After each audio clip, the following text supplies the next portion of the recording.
ಶ್ರೀ ಕೃಷ್ಣ. ನನ್ನ ಹೆಸರು ಎಂ ವೈಷ್ಣವಿ ಅಕ್ಷರ. ಓಂ ಶ್ರೀ ಪರಮಾತ್ಮನೇ ನಮಃ. ಶ್ರೀಮದ್ ಭಗವದ್ಗೀತಾ ಅಥ ತೃತೀಯೋಧ್ಯಾಯಃ ಕರ್ಮಯೋಗಃ. ಅರ್ಜುನ ಉವಾಚ ಜ್ಞಾಯಸಿ ಚೇತ್ ಕರ್ಮಣಸ್ತೆ ಮತಾ ಬುದ್ಧಿರ್ಜನಾರ್ದನ ತತ್ಕಿಂ ಕರ್ಮಣಿ ಘೋರೆ ಮಾನ್ ನಿಯೋಜಯಸಿ ಕೇಶವ. ಜ್ಞಾನನಿಶ್ಚಯೇನ ವಾಕ್ಯೇನ ಬುದ್ಧಿಂ ಮೋಹಯಸೀವ ಮೇ.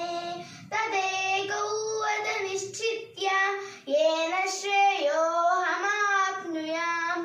ಶ್ರೀ ಭಗವಾನುವಾಚ ಲೋಕೇಸ್ಮಿನ್ ದ್ವಿವಿಧಾ ನಿಷ್ಠಾ ಪುರಾ ಪ್ರೋಕ್ತಾ ಮಯಾ ನಖ.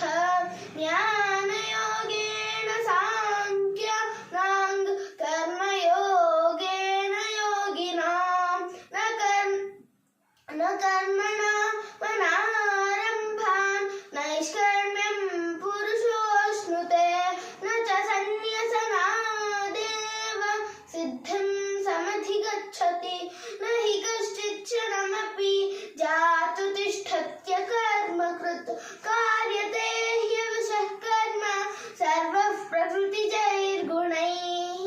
ಕರ್ಮೇಂದ್ರಿಯಾಣಿ ಸಂಯಮ್ಯ ಯಾಸ್ತೆ ಮನಸಾ ಸ್ಮರನ್.